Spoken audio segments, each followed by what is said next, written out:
We welcome you back. It is another edition of Inside Boxing Live, presented by PPV.com. Dan Canobio, Chris Algieri, a special Thanksgiving week edition of the show. Hope everyone is traveling safely. Hope everyone is eating their turkey, avoiding family, with family, playing football. Not watching a lot of boxing because there ain't too many fights on the schedule the last 2 weeks. Doesn't mean we're not going to not talk about boxing. Chris Algieri, how are you, my friend? I'm good. And yeah, man, whether there's fights or not, there's always things to talk about. There's always headlines to discuss. Always. We have a lot of headlines to get to, including Shakur Stevenson, Teofimo Lopez, George Kambosos. Then I have a fun little game that we're going to play. One fight to make in every weight class. And when I say every weight class, I started it at 112 because 108 is a minefield. But starting at 112 and up. So we'll do that to end the show, have a fun little exercise, trying to figure out who will fight who we want to see fight in 2025, because we're rapidly getting to the end of 2024. This year was a very strange year for boxing. I feel like started slow, big time fights in the middle of the year, and then it came to a crashing halt, and then it will pick up again with Fury Usyk, which is a month away. Can you believe that, Chris? It's around the corner. I mean, this year is the days are falling off the calendar so fast. But listen, we still got a couple more decent fights. But this is like your first full year as a media member. What'd you think? You traveled a lot. Yep. You did a lot of podcasts. You did a lot of pro box. Like, you got your money's worth this year, bro. Yeah, no, I've been chasing the bag, baby. It's they call my nickname is all the checks. That's what the production guys call me, because a lot of the shows that I work, they have the same crew like that works on different organizations. So like, you're here again, man, I'm gonna call you all the checks. So that's right. All the checks. That reminds me, Dirty Boxing. Let's talk about it real quick. You did Dirty Boxing on Saturday night, which I think was an amazing marketing campaign from these guys to not stream it, but to just give us crumbs on a Saturday night with no boxing from what looked like a warehouse, what looked like Fight Club. You're in a Peaky Blinders suit next to my guy, Ben Davis. You got Mike Perry potentially fighting Yoel Romero. You got Superman punches. I was hooked, bro. I was like, give me that next tweet. I was like a fiend. I was scratching my neck. What was the experience like? Bro, it was awesome. It was really cool. Like, as soon as I got in there, we didn't know what to expect. This is the first time we've ever done anything like this. The rule set was not like anything I've ever seen. So they didn't even know how it was going to look and what was going to happen. It's just part of the reason why it was dark. And I mean, the ring was super dope. It's like elevated, but it's also like, looks like it's flat. And the ropes are like old school, dark leather. And, we had the Peaky Blinders going. There was like fog machines going the whole time. It was overhead lighting. Like it was cool. It was a good experience, good music, small crowd, but just like, VIP John Jones only. John Jones was there. Paige Van Zant was there. Ben Rothwell was there. Big Baby Gerald Miller was there. Obviously, Platinum Mike Perry. It's his organization. I should have showed up, man. I told you, bro. I invited you. I had major FOMO. I did nothing this weekend. Nothing. Chris, for those listening at home, Chris did invite me out to Miami, and I just got, the Tyson trip took it out of me. Didn't feel like traveling, blah, blah, blah. I had major FOMO. Watching those clips was cool. I like Mike Perry too. Got to know him during the Jake Paul fight week. I hope it succeeds. Awesome. He's, people think he's kind of like, he got face tats, and like he kind of gives off this aura, like he's doesn't know what he's doing. The guy's pretty smart. The guy, and he's a very smart dude, and he's very articulate. I hope it takes off. I'm just a little concerned about the names they'll get, because I feel like in the lineage of it's top boxers, top UFC guys, and then when they leave, it seems like a lot of them go to bare knuckle before they go to dirty boxing. I like there's another avenue for fighters out there to make some more money. I just don't know the funding and if they can get those names, because any sport, you need names. It's a name-driven sport. Like Yoel Romero was a big enough name for their main event. So I hope that they can secure those big-time names, and they can give bare knuckle a run, because I don't know if you saw this. McGregor is in a little bit of trouble. And bare knuckle, I don't know how that's going to trickle down to bare knuckle and all that. So wait, what happened with McGregor? Civilly liable for sexual assault. Oh, you didn't see that? I think I did it. But it was from a while ago, though, right? It was like It was 2018 case, but it came right. down on Thursday or Friday, and pretty much a jury proved more likely than not that he forced himself on a woman. Not a legal case, a civil case. So he owes like $400,000 to this woman. Some pretty damning evidence in the case. I didn't follow it too closely. I just know that the people that I trust in the MMA world, the ramifications for him, like they're talking about him never fighting again. Not that I thought he would fight again, Right. but like the ramifications are pretty bad for him, and we'll see with that. But I'm reading now. The Hitman dropped him. Yeah, he's bad. And he's affiliated with Bare Knuckle. He's affiliated with the beer. He's affiliated with liquor. He's affiliated with UFC. He still has 2 fights on his UFC deal, and they're dangling those 2 fights because UFC wants to make a new rights deal. And they're whatever if they're going to ESPN, if they're going to Netflix, they're going to Amazon, whomever. They're going to UFC is going to these networks and saying, "Listen, we have 2 fights with Conor McGregor. We can, that increases the deal for UFC in their new home, so that can change things." But in terms of dirty boxing and tying it all together, it's interesting if they can become, I wouldn't say a leader, but if they can become something, in the alternative MMA boxing world, like the bare knuckle world. So I wish them the best. Let's get into the news and notes this week. Saturday night, Golden Boy announces via Ellie Sekback at a toy drive, sticking a camera in Robert Diaz's face of Golden Boy. William Zepeda has a hand injury and is going to be out 6 to 8 weeks. So his supposed fight, which of course Stevenson, that was supposed to end on February 22nd, is pushed back or may not happen at all. This is unfortunate news. This is part of boxing. Makes you think a little bit. I'm not going to sit here and say that Zepeda isn't really hurt, because he probably is. All fighters have nicks and bruises. But considering how he looked against Tevin Farmer getting dropped, considering that he had a February 22nd date, which of course Stevenson, who was all world, it just makes you think. It really makes you ponder that what's going on with Zepeda, Chris? Because this is a guy who has been number 1 mandatory for a while now, and he has not fought any of the top guys. And when he has a chance now to fight a champion in Shakur, we're going to push this fight back once again. It's just bad news. This doesn't surprise me. I did not foresee Shakur and Zepeda fighting right away, especially like Shakur coming off the hand injury. But then also they had this Tevin Farmer fight scheduled, and they had the Shakur fight scheduled. Like, how do you do that? You can't schedule. Tevin's a former world champion. He's probably the best opponent he's fought to date, and he was exposed a little bit. He won a split decision, gets dropped by a guy who's not known as a puncher, especially not in that weight class.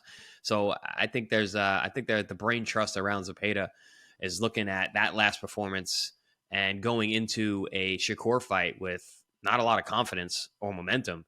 It's not a great move. So this doesn't surprise me one bit. I will say this. Last thing I read was 6 to 8 weeks, which is late March. But that means he's just ready to start training again. Yeah, so that's not how hand injuries work. And add another, 6, 8 weeks for a training camp?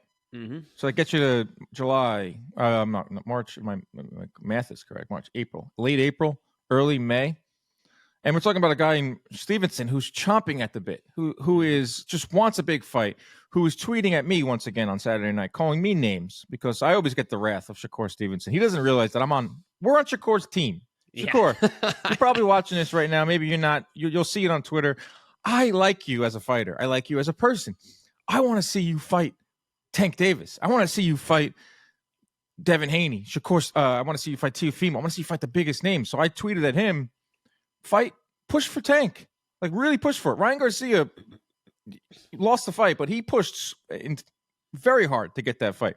I simply wrote to Shakur, push for the Tank fight. He quote tweets it. You media guys are just going to, why? So you can just say that I pushed for a fight when Tank has a fight lined up. Yes, Tank does have a fight lined up with Laurent Roach. They're going to formally announce it early next week with a press conference in New York City. But, bro, Shakur, not everyone's out to get you, man. Like, I want to see you fight the best. Well, especially Shakur is the kind of guy that, one, he's very avoided. And also, because of his style, he needs the big fights. That's the only way that he's going to reach the superstar status that his skill set and talent deserves. He's got to be able to beat, the top dogs. It's kind of like Floyd Mayweather, because Floyd, as he moved up in weight, 140, 147, he wasn't the puncher. He wasn't the most exciting guy like he was at 130 and 35. So he needed the big names. He needed the Arturo Gattis, the Oscar De La Hoyas. He needed to fight those guys in order to break into the mainstream. I think Shakur is going to be the exact same thing. He's not going out there knocking everybody out and getting a whole bunch of hype. He's not like a Ryan Garcia type where, he stays in the news at all times, and whether it's positive or negative, you got people interested. He's not like Tank Davis, who's detonating bombs on guys and putting them away every time out, and just has a cool aura about him. So he's got to get those big fights to become the man. The guy that we all know he is in terms of his talent. But in order for the world to know, he needs the big fights. Mm-hmm. And Zepeda was a good step in that direction. Yeah, I had some people, chirping at me like, I don't want to see that fight anyway. Zepeda got exposed. I'm like, bro, he still won the fight. He's still fighting Tevin Farmer. Yeah, he got dropped. And like, you can't even get dropped these days without boxing fans writing you off, which is just asinine. But Zepeda Shakur is a class fight. That is a great, very, very good fight. Very good fight. I'm just upset that we might not get it at all, because if you're Shakur at this point, what can you say about Zepeda? I mean, they had an agreement to do this fight, or they were inching towards this fight. Zepeda says, no, I'm not going to fight the rest of this year. My wife's having a baby. Then he turns around and goes fights Tevin Farmer because he got a bag from Saudi Arabia. Like, I kind of understand that, but also, like, come on, man. Like, you're going to get even more to fight Stevenson. Now we have this hand injury, and yeah, we'll push it back, but just moves the timeline back. And Stevenson, who had his own hand injury, is not coming back. And like you said, Chris, I was a little shocked to see that his first fight coming off a hand injury was going to be William Zepeda. Whether you think Zepeda is all that or not, still a very dangerous fight. But this just pushes everything back. This messes up the timeline, because Stevenson signed with Matchroom and still hasn't had one fight for them. And everything I'm reading and I'm hearing that it's a 2-fight deal for Stevenson with Matchroom. So now what does Stevenson do? He's dead set on fighting on February 22nd. It's what he's tweeting nonstop, and that's the case. So does he go back to Cordina? Do they find someone February 22nd, and then he fights Zepeda in the late summer? I was hoping late summer was going to be maybe some Tank negotiations. It just messes up the timeline, and that's just something boxing fans have to just deal with. I hate it. I wouldn't be surprised if it's Cordina. They revisit that one. And yeah, I know the backlash from everyone for that fight wasn't good, and it won't be good again. But you got a guy coming off a hand injury. You got a smaller guy coming up. You got a guy who's coming off a loss. It makes a lot of sense, and he's a former world champion too. So it's not like he's not some bum. I mean, he's not some random guy. He's got a name and a profile. So and just being with Matchroom, I feel like that would be a really easy one to make. So then they go back to Zepeda in the summer. Yep. So anyone out there that has dreams of seeing... we don't see Tank this year in Shakur. 2025 is another year that goes down without a Tank Shakur fight. If they do, it'll have to be in December. And Tank's fighting in March 1st. And then it's either I've heard Tank wants to fight 3 times this year. I'm a little skeptical of that. I hope it happens, but skeptical because he's starting so late. We'll see about that. You can't fight 3 times. You can fight 3 times, but if you do, you got to start in January. You're not March. And so Tank fights in March, and then he waits till December. Shakur fights in February, fights in June, July, or August. He's not going to turn around and fight Tank for a 3rd time in late December. So, yeah, it probably does push that fight back, unless there's ways to figure it out. I know a lot of people were tweeting at Stevenson or calling for, all right, this is perfect. Tank is not fighting till March, and, no one really is that excited for the Roach fight, although I think it will be a lot better fight than people are thinking. So let's just get this on now. Let's have Stevenson versus Tank. I wish it was that easy, because I think the offer has to come from Tank's side. He's the bigger draw, and you have to fight through promotional issues, and I just want to see Tank versus Shakur. I mean, boxing needs it. Tank is also not beholden to Riyadh. So it's not like right. Riyadh's been able to facilitate a lot of deals and fights that are hard to make, because people will jump at the chance to make that money. But Tank's not like that. He makes his own money. He doesn't need the Riyadh money. So like you said, it is going to have to come from him. He's the kind of the guy in charge here. He doesn't need it yet. I mean, I'm not ruling out any of these guys I'm using the word need, but it doesn't mean it's not going to happen. Right. PBC hasn't really done business with Riyadh like that yet, and Stevenson is fully on board because he's with Matchroom. So that stinks. But that was some news Saturday night, and hopefully we'll get a resolution on that. Some other news over the week. Teofimo Lopez and Eddie Reynoso make it official. Eddie Reynoso is now part of Teofimo's team. He will be training Teofimo Lopez, who last heard is in litigation with Top Rank. We don't know when Teofimo is going to fight again, but when he does step into the ring, he will have a new look in his corner with one of the best trainers in boxing in Eddie Reynoso, alongside Teofimo Lopez Sr. Chris, what do you make of this move? I love it. Love it too. I love it as well. I mean, I think we all know that he needed some help in the corner. Not necessarily get his dad out of there. I think him and his dad have a great bond. They work the corner a certain way, but I think an addition was necessary. And this, how do you get better than that? And what I really like about Canelo's team is they're hard workers, man. And Teofimo's a hard worker. Like he's not like Ryan. He's not gonna be the guy who's kind of lazy or doesn't show up or comes when he wants to. Teofimo's a worker, man. He's a superb athlete. He's gonna go in there. A lot of the things that Eddie Reynoso has trained Canelo to do are things that Teofimo does naturally, just because he's such an athlete and he's so twitchy, and he's so reactive. So I think if they can just hone his athleticism and those skills and that counterpunching ability, man, that you're making a beast into a bigger beast. So I love this top to bottom. I love this move initially. It's like, all right, get your home fixed, because there's no doubt about it that it was dysfunctional. We've seen it all. If you follow boxing, you know that Teofimo Sr. is a live wire. You know that Teofimo feeds off of it. But like we've discussed numerous times on the show, like how many times can you go to war with that type of team behind you, that type of dysfunction? It just doesn't seem sustainable.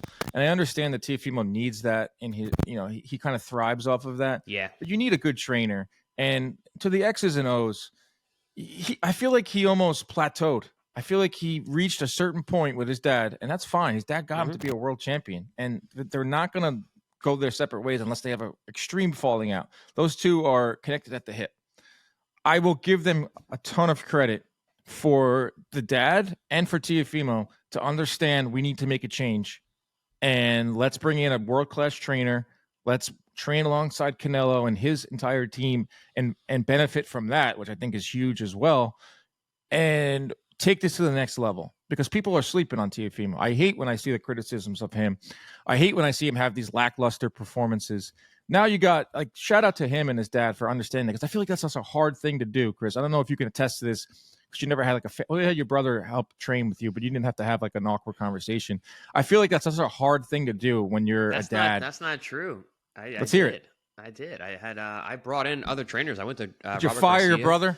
No. I went to they weren't, my team, they were like family, but we joined up with Robert Garcia while I was still coming up my first 10 fights. We went out there, and he came out to Huntington and worked one of my corner for one of my fights. I didn't know that. That's sick. Yeah. Robert Garcia was in Huntington. Robert Garcia was in Huntington at the Paramount. What do you think of Huntington? He's probably like, whatever, all these white people. Yeah. Well, so it's funny because his nickname was the Pride of Oxnard, and I was the Pride of Huntington. So it was very similar, because he was very similar like me. He was a grassroots guy who came up and became a world champion, like a local boy who did good kind of thing. So we spoke about that quite a bit in the beginning when we were training together. But also, I was with John David Jackson, and I never got rid of my other trainers. I always had them still on the team. But we had to bring in other people. And listen, Teofimo used to have Joey Gamache in the corner helping with, and it was great. I've talked to Joey about their training, and that seemed to be going really well. And that was when Teofimo was like really firing on all cylinders. That was like the Richard Comey days when he was. Oh yeah, I mean, amazing. So I think this is a great move. I think Papa Teofimo, Papa Lopez is being very humble about this and smart, and allowing another coach to come into the mix. And I think it's good. I think it's a good positive sign. Now we just got to figure out this legal stuff so we can get the kid back in the ring. Yeah, let's get him back in there, because we need our stars to fight. But also, let's see how this plays out. because the dad is a freaking live wire. I would love to just see those training sessions. Obviously, they've been training, but I want to see it. Like, is Eddie going to take the reins? Is it Eddie lead trainer and his dad is second fiddle? Is it the other way around? Like, what would you think there? I would think that it would still be dad in the corner, because I had coaches that were really good for camp and then coaches that were really good for the corner. Like Andre Rozier is fantastic in the corner.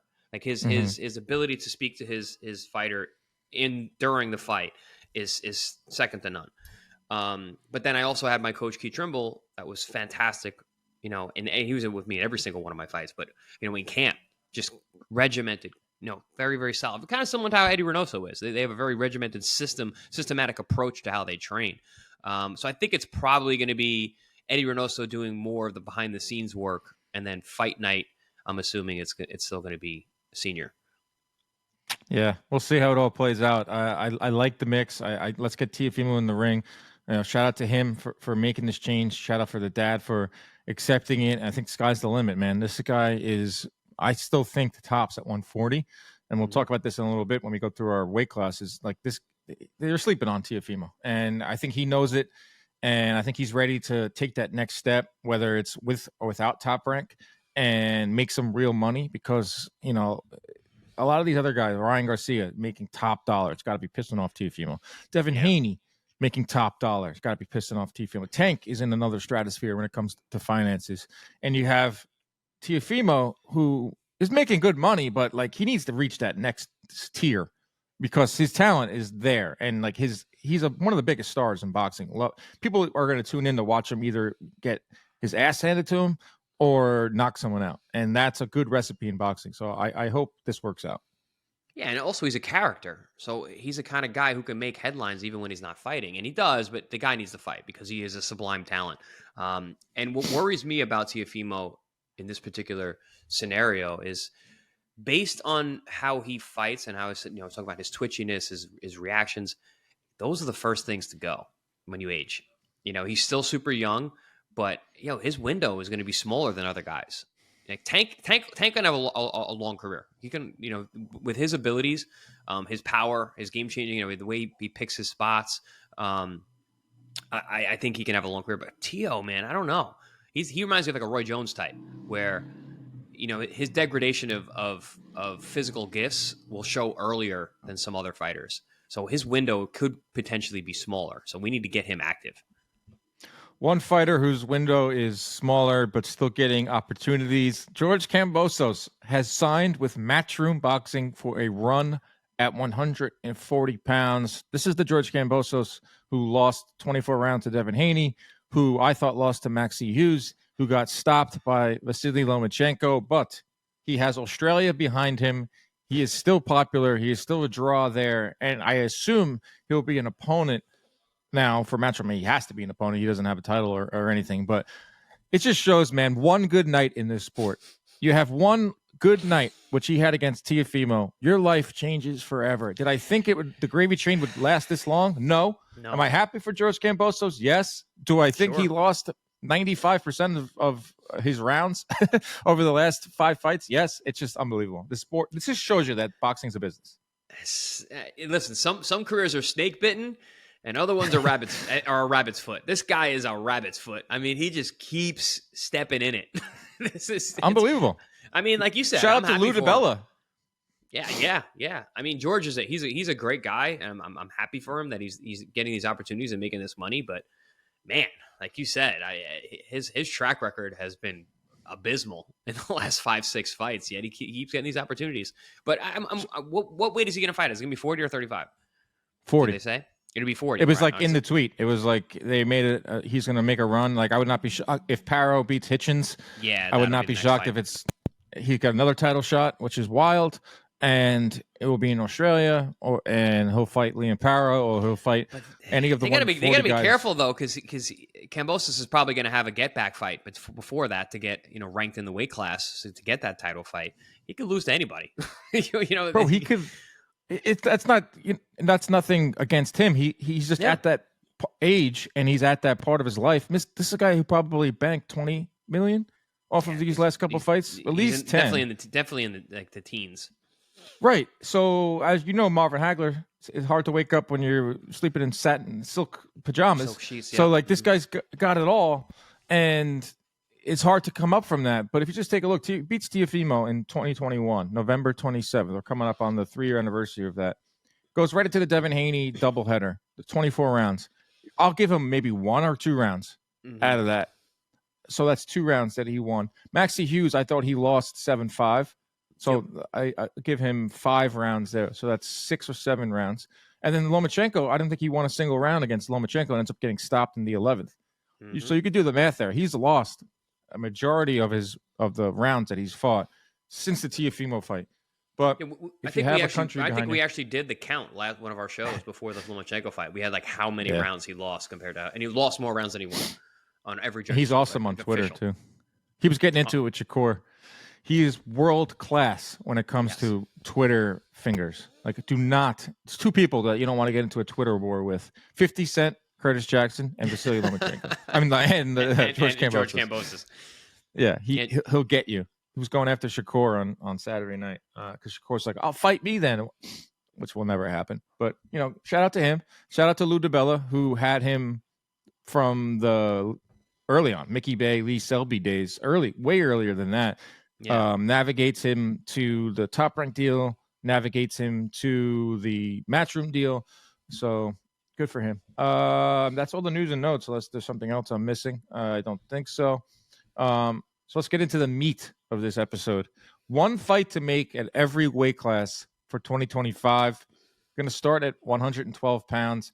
I had some rules, but I threw them out the window. I was going to say, like, you have to have fought at this weight class in 2024, but then it made it harder for me to figure out 115, 118, 122, which I think is going to be like a combination of like Bam fighting and some of these guys. But I'll start with 112. At 112, I want to see Kenshiro Teraji out of Japan fight the winner of Sonny Edwards and Gafai, who are fighting December 7th. I think that would be an awesome fight at 112 pounds. I expect Edwards to win. But Taraji versus Edwards would be a banger at 112. Yeah, I'm actually really looking forward to the Yafai Edwards fight. I think that's a really good matchup. So it's cool that we have, a future as well, with the winner of this. This is already set. So but that's a really good fight. And I'm not sure. I think Sonny will win, but I don't know.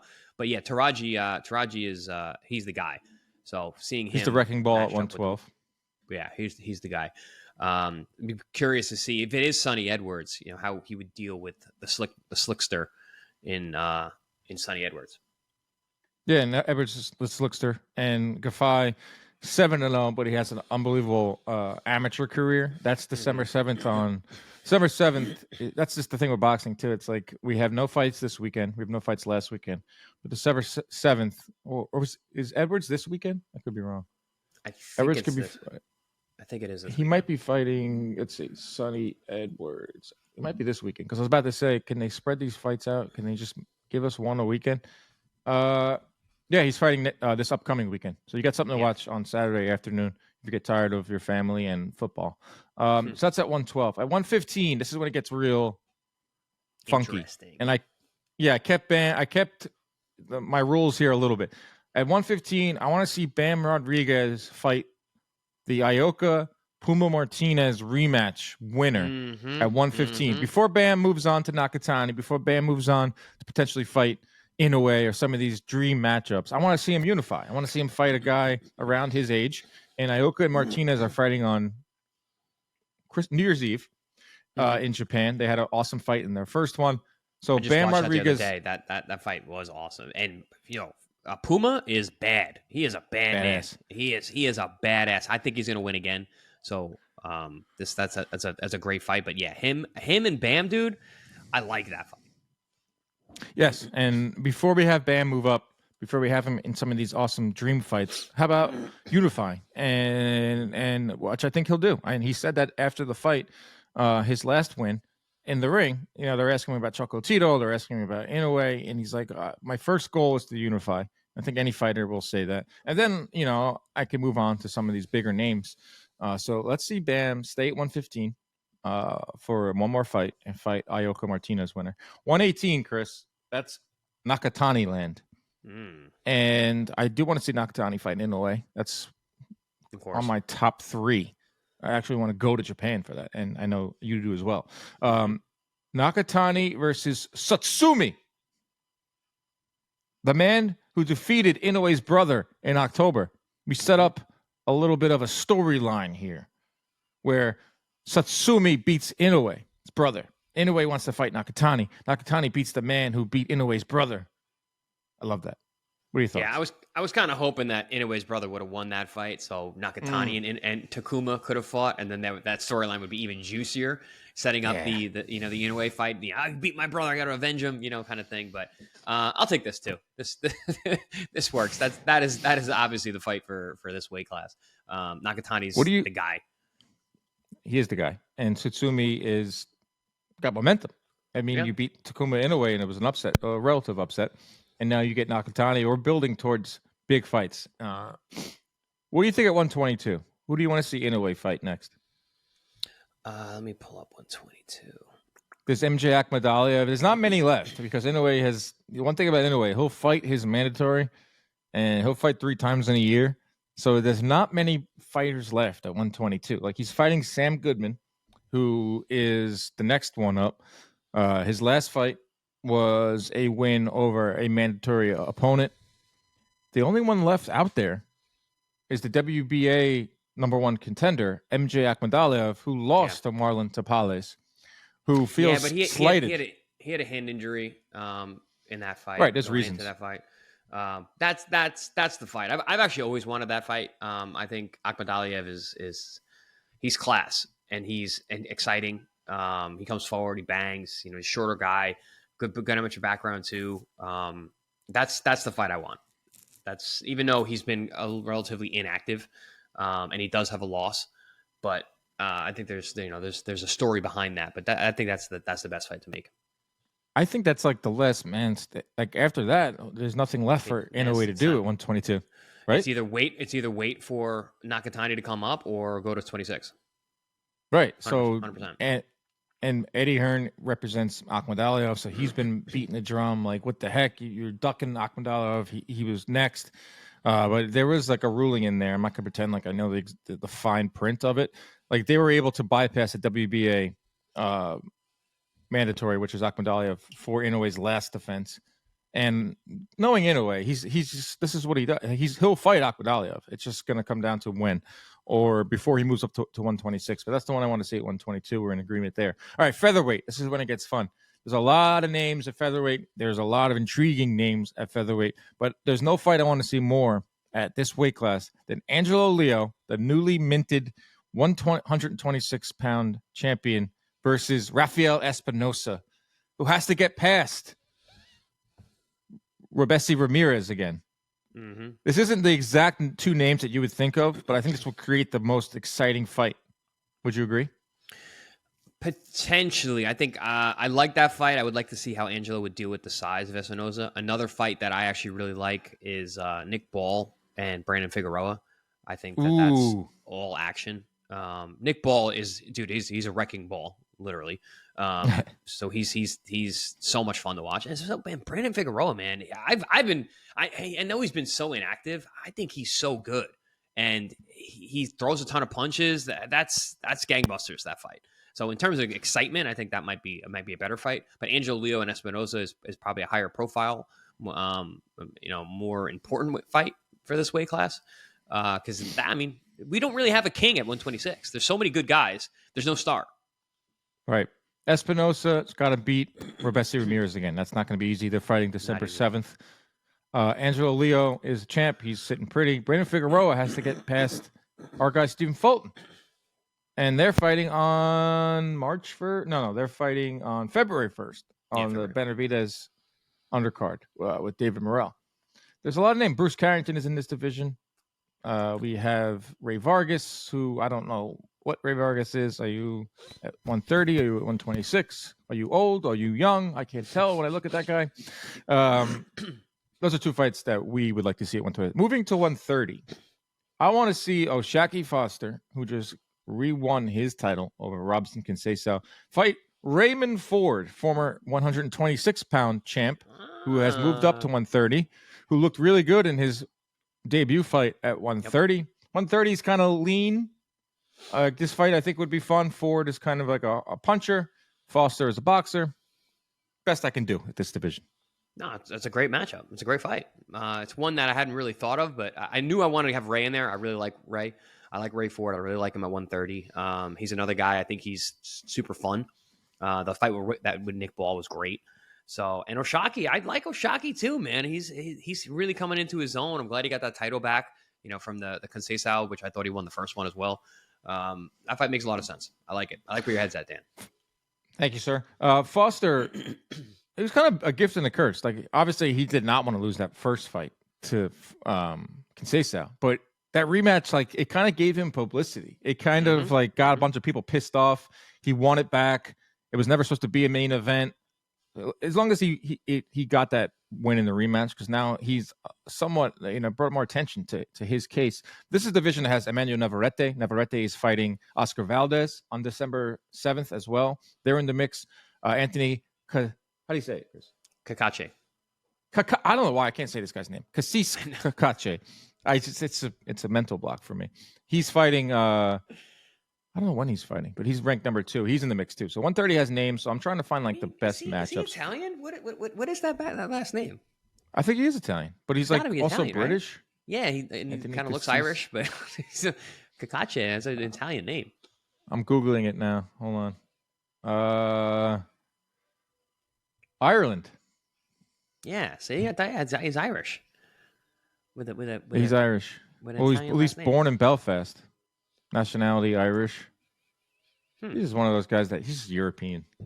Got that look. He just looks like a European settler. I don't know how long he'll stay. He's a big guy, at 130. He's a big guy, and he's older too. And 130's got 135. He can go to always has some names. Let's go to 135. This is an obvious one. Duh. Tank Davis, Shakur, Stevenson. Duh. I rest my case. Yeah. Just we make talk this fight about we talk about this one a lot. But I mean, I don't think we need to touch too much on that one. 140, tough one because there's a lot of moving parts. Devin Haney versus Teofimo Lopez. I still think it's the best fight at 140. 100%, absolutely. I agree and thoroughly. There's some other names at 140, but these are the two biggest ones. If Haney stays here, he's going to be the guy. He got his title back via ruling from the Ryan Garcia stuff. Teofimo is another name that wants to go to 147, who's trying to fight at 154, calling out Crawford. Like, none of these guys actually want to stay at 140, and Ryan Garcia didn't even. When's the last time Ryan Garcia made 140? Did he ever? It's been, I think, a couple of years. Like, even the Tank fight was at a different weight. That was at 138. No, it was 38. Yeah.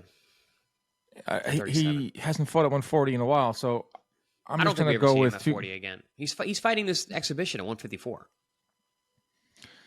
The only time I see him at 40 is the Tank rematch that I do think we get, but we don't get that rematch for a while.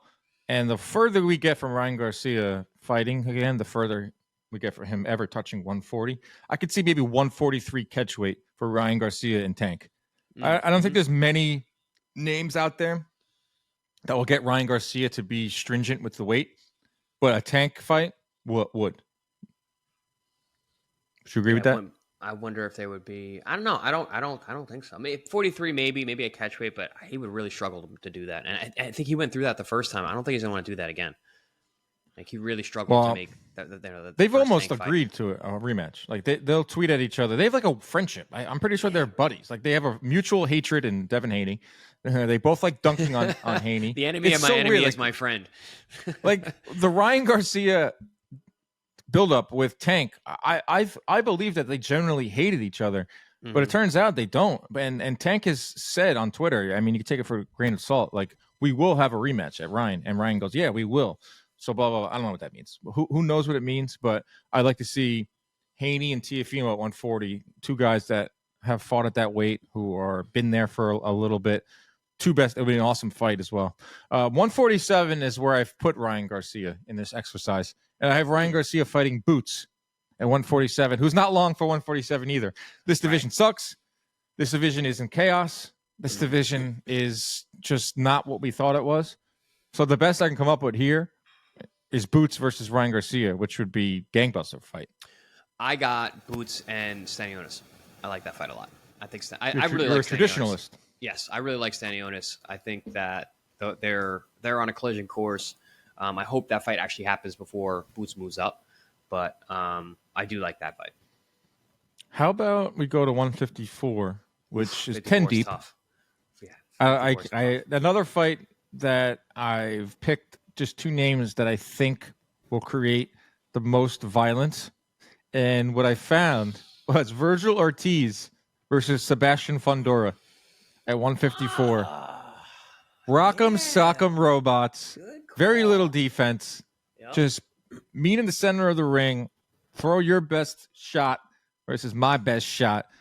It's a fight that we probably never see.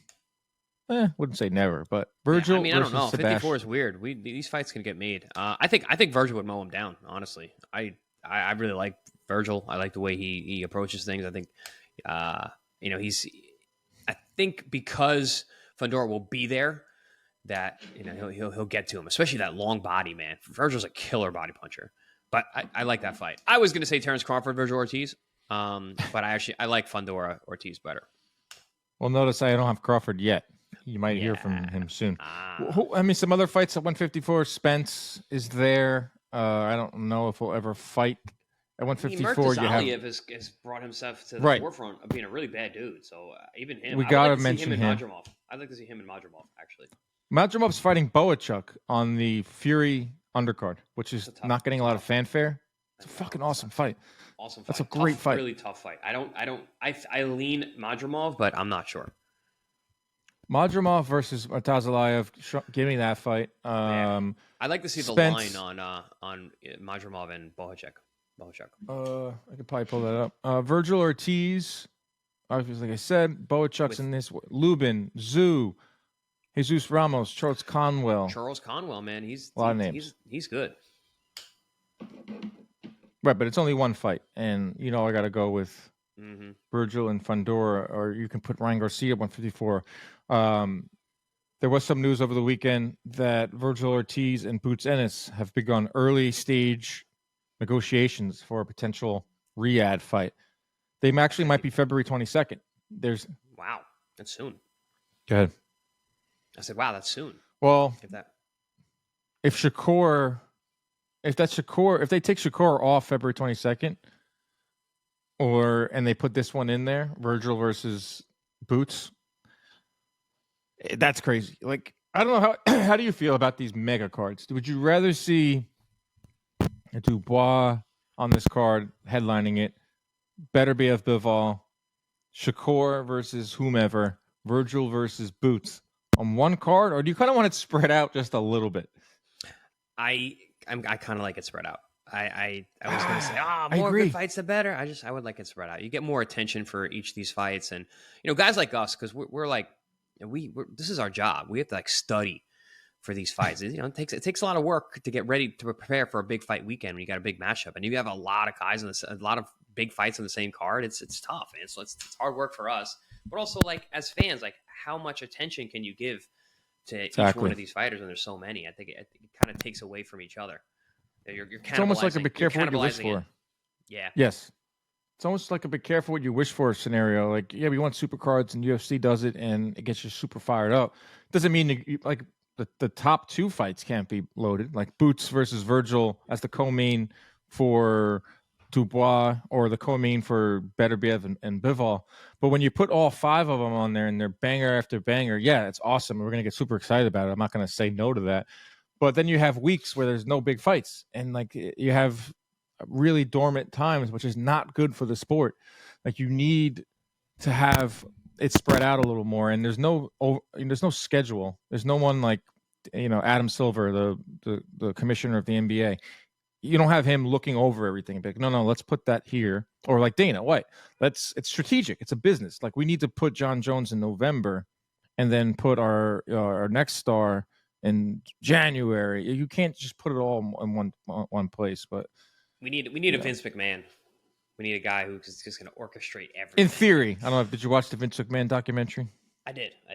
But like that guy is a savage. Savage. I mean, I actually when I watched it, first of all, when I watched that documentary, I was like, man, wrestling was cool. Like that. Everyone had their little like phase. You know, some people didn't grow out of it. Like I grew out of my wrestling phase, but like at one time, I really liked wrestling. It was during the Attitude Era. But it brought me back, man. It was really nostalgic watching all that stuff. I'm like, this was cool. And but to get to see Vince McMahon and how he operated, like from the beginning, how cutthroat he was, I got a lot of respect. He was cutthroat to the end. Like really, really respect that. He was I'll say this: he's an unbelievable businessman. Mm-hmm. Pretty shitty person, pretty bad dad, and like usually you have to be that in order to be that succecessful and be a villain. And wildly competitive. You can just see how insanely competitive. Like he wanted to be a wrestler. Like he was into boxing early on. Like he was a massive competitor. But like you talk about how people like usually grow out of the sport, and like same thing with me. Like after 12 or 13, I like discovered girls or discover sports, and like, all right, I'm going to leave the figurines and the make believe behind. But that's when I stopped watching. And when I was watching that documentary, I didn't realize that Vince became like the main character. Like once Stone Cold, The Rock left, Vince became that guy, and that's when he was doing these like affairs, and he had his wife, he had Linda McMahon in a wheelchair, and she was like comatose, and he was having an affair with like Trish Stratus, and like in real life he was having like push her out of like an elevator shaft or something. It's so crazy. And in real life he was having these affairs, and like he was flying so close to the sun. That guy. He's a powerful dude. He's also not in power anymore. 160, Shiraz Janibek is the only fight. It is the fight. These two are avoiding each other. They're sending contracts. I am so checked out. I know it all went down last week with like Shiraz is fighting someone. I think it's Carlos Adames now. This division is just super frustrating, but these are the two best at 160 without a doubt. I disagree. I think I like the Shiraz Adames better. I think I'm a big fan of Carlos Adames. And I don't know, Janibek, he's just so hot and cold. Like when he's on, he's like scary, but when he's off, it's like blah. Barely made the weight last time. Yeah, that's another thing. I think he's killing. And Shiraz is huge. Huge. I like Shiraz is my favorite at 160. But I think he's the best. I think him and Carlos Adames are that's my pick. Well, they're apparently going to fight in Riyadh. Awesome. So that's awesome. We'll get I know. Like let's get some movement. That's a tough fight for Shiraz, man. That's I don't know. It might be. Adames is a dog. Yeah, and he's a physical guy, big, strong, he's super hungry too. Yep. He'll fight anybody. 168. Canelo Alvarez. What'd you say? Super middle. 168 super middleweight. Canelo Alvarez versus Terrence Crawford. You did it, you dick. I did it. You did it. I don't necessarily want to see this fight from a competitive standpoint. I do want to see it from a commercial standpoint. I think it will help the sport. I think the sport needs it because we need big fights. Yeah, we need to get away from the Tyson Jake Paul. That was a fun event, but let's make a fight between two guys that will create a buzz. We'll be talking about it on Sports Center. Even though Canelo, I think, could potentially stop Crawford. Would you agree with that? It's very possible, yeah. He's just the size is going to be. I mean, Matchroom was too big for Crawford. So Canelo, just a different sized human. I actually think Canelo takes the fight, man.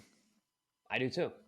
I think we're closer to having that fight happen than ever. Like I've been really off this idea of this fight. Like I was like, it's not gonna happen. Like, but Canelo's running out of dance partners, man. Who's he gonna fight? Mbili? Yeah, probably. Jake Paul. Point. Then it's gonna be basically rematching. It's either gonna be a rematch with Caleb Plant or a rematch with Munguia. And I don't know. Those don't really move those don't move the needle for me. No, not at all. Canelo. This does move the needle in terms of buzz. In terms of just all right, let's just get this out of the way. Canelo's next 4 fights. Yo, you put that on Netflix? Woo! Put it on pay-per-view. Anything. Like I don't know if Netflix will do that. I've heard differing opinions there. I would think if Netflix was going to dip a toe back into boxing, it would have to be a massive, massive fight, and I don't know how much bigger you can get with crossover appeal than Canelo and Crawford. If you put that on pay-per-view, I think it pushes close to 1 million buys. So, Canelo, when I think of Canelo, I think of a pay-per-view guy. Like he's got the Azteca. But the streaming is moving, man. That's going to be the future. I don't know if the pay-per-view model is really going to last much longer. Well, Canelo's a pay-per-view guy, and for now, and it depends. It depends on the finances of it. But Canelo's next 4 fights could potentially be. I'm not saying in any order. Crawford, Jake Paul, which I honestly think it could happen. Mabili, and Plant. Like I think the Benavidez train is over. Yeah, long gone. That gone. That has left the station. And he's not going to fight Beterbiev or Bivol.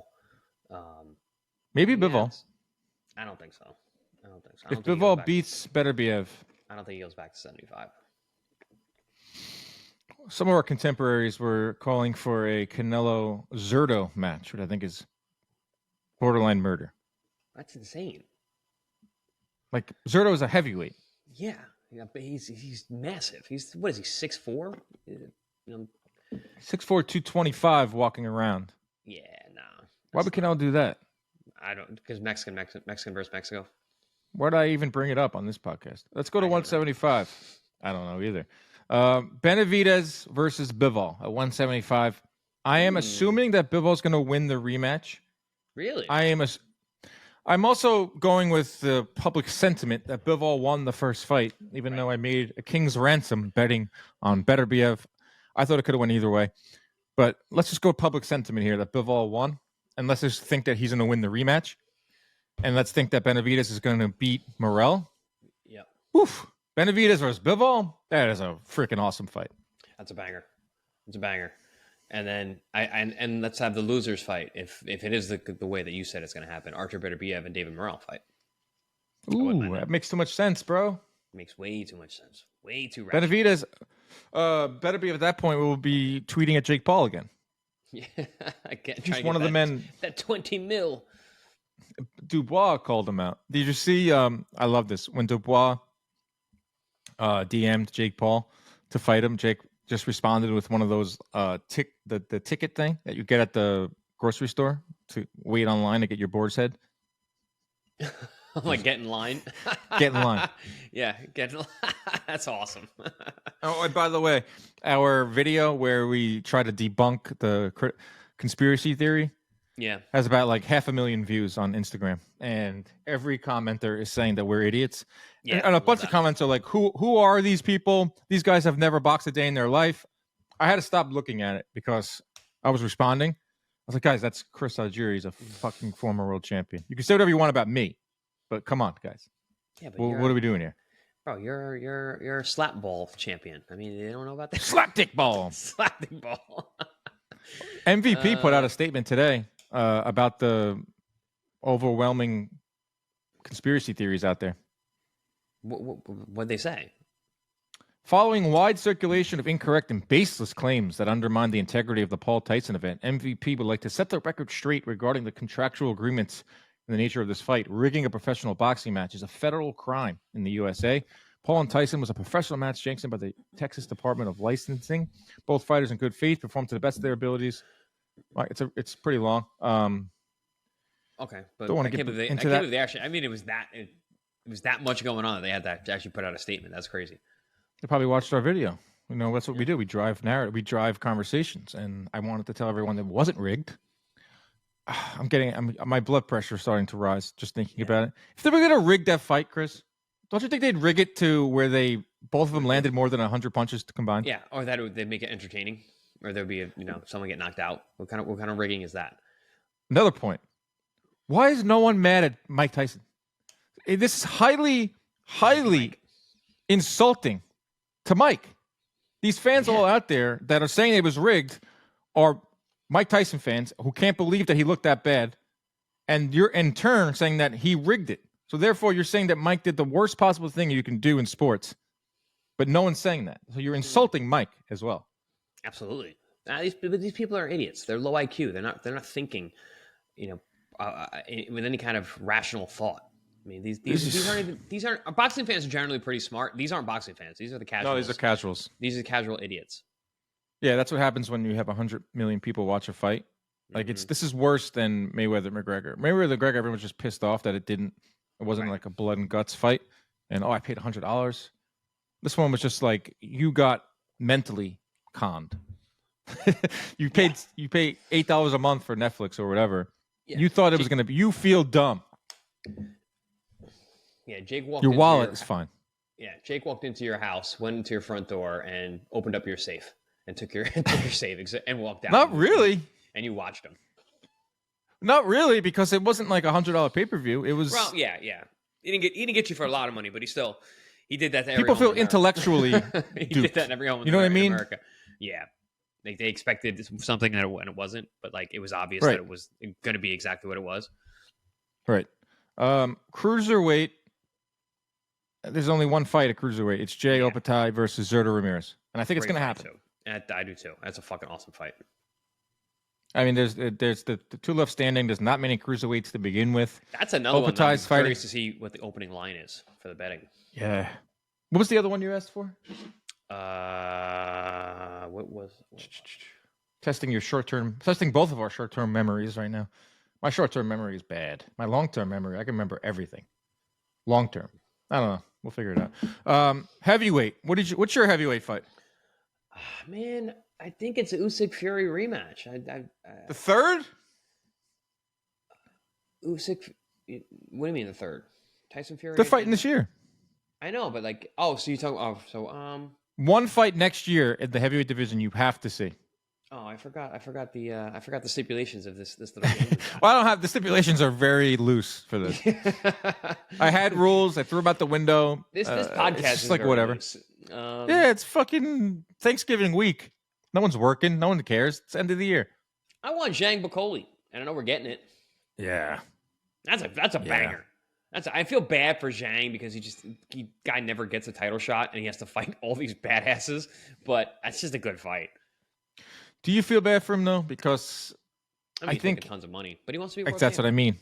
I don't think in his wildest dreams he thought he'd get back to this level. A lot had to go right for him. He had to stay, good performances. After that fight with what's his name? Parker? Forrest.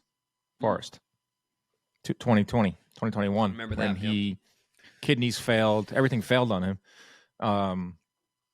Didn't have the current setup with Riyadh and the heavyweight division being propped back up. And a loss in heavyweight, so even a bad performance in heavyweight, you're out. And then he lost to Urgovich in a very, very close fight, which I thought he won that fight. He was really relegated to like obscurity. Right, and now he's back in a big way. He's a fan favorite. He's always in fun fights. Him versus Bakoli is just pure violence. That is as violent as you can get. Heavyweight, I'm going with. I think Fury's going to beat Usyk.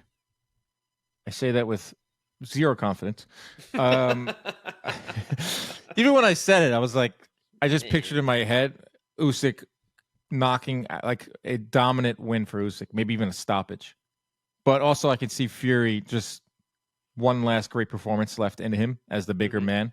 Mm-hmm. I could see Fury also not being able to do anything at his age that he once was able to do. But let's say Fury wins. Fury Joshua finally has to happen. It's the exclamation point on this generation of heavyweights. It's the final fight. I think besides Joshua and Wilder. I think that fight happens no matter what. I think even if Usyk wins again, Fury's coming off a loss, Joshua's coming off a loss to Dubois. I think the fight happens. There's just too much money to be made. I tend to agree because Joshua is sitting out till June, they said, and they're making it very clear. Eddie's not even hiding the fact. Don't want to fight Dubois again. Probably going to lose. My guy Joshua wants to fight Fury, and that's what heavyweight boxing is about. That's what prize fighting is about. Dude, that fight will be so massive. Put in O2. Wembley. Oh man. I think Fury wants it too. I think one last fight. I think that would be the final fight for both of them, or the final big one. They might fight again. Who knows? You guys never know when to hang them up. That's it. That was our exercise. Fun fights. A lot of moving parts. There's a lot of the good guys thing is a jumping lot of those divisions. fun fights we were talking about are probably actually going to get made. Yeah, I would say Fury Joshua, Opatai Zerto, yes. Benavidez Bivol is tough to see that. A lot of things have to happen there. Canelo Crawford, I think gets made. Shiraz Janibek, I think gets made. Virgil Fundora, hard. Boots Ryan, tough. Yeah. Haney Garcia, I have hope. Tank Shakur, I have blind hope. And then you go down the list of the smaller weights, which those are the harder ones because of the way that they all move. Yeah, but I don't know. I mean, I feel like boxing's in a good place that we're actually getting these fights because a lot of times I don't think in any other time in history we're like, oh man, we want to make all these good fights, but they're never going to happen. Like now we're actually seeing some of these fights. You're right. A lot of times this exercise was complete fantasy. Yes, and I wouldn't even done it. Yep, I wouldn't even done it. Yep, exactly. Because I would have said, Chris, what's the point of doing this? Like, we're just getting our hopes up. It's going to make it's going to make us upset that we're not getting the fights that we want. Yeah, that's a good way to look at it. Because I had enough of we haven't had a big fight in a while. Outside the Jake Paul, Mike Tyson thing, but there's still some good fights on the schedule. Fury and Usyk's going to get people riled up again. That December 7th doubleheader on ESPN with Navarrete and Valdez and Robesi Ramirez and Espinosa. Good card. Awesome. I wanted to go, but I'm working a fight for Pro Box, so I can't work that one. I was thinking about going too. You should go, dude, because that's going to be an awesome event. The Mexican fans really come out in Arizona. I need Top Rank to send me out. I need them to fly me out. Hit him up. All right, everybody. Have a safe Thanksgiving week. If you're traveling, do so with us here on Inside Boxing Live. Binge some of our episodes, rate and review us. Subscribe on our YouTube page at Inside Boxing Live. Hope everyone has a great Thanksgiving. We will not have an episode later in this week. We will be. Ooh. I mean, we will be full on turkey. Full of turkey, tryptophan, hanging out, and then we'll be back on following week with some hijinks. All right, everybody. Protect yourselves at all times. Keep your hands up at all times. Stay out of his DMs unless you have a turkey recipe for Chris. Goodbye.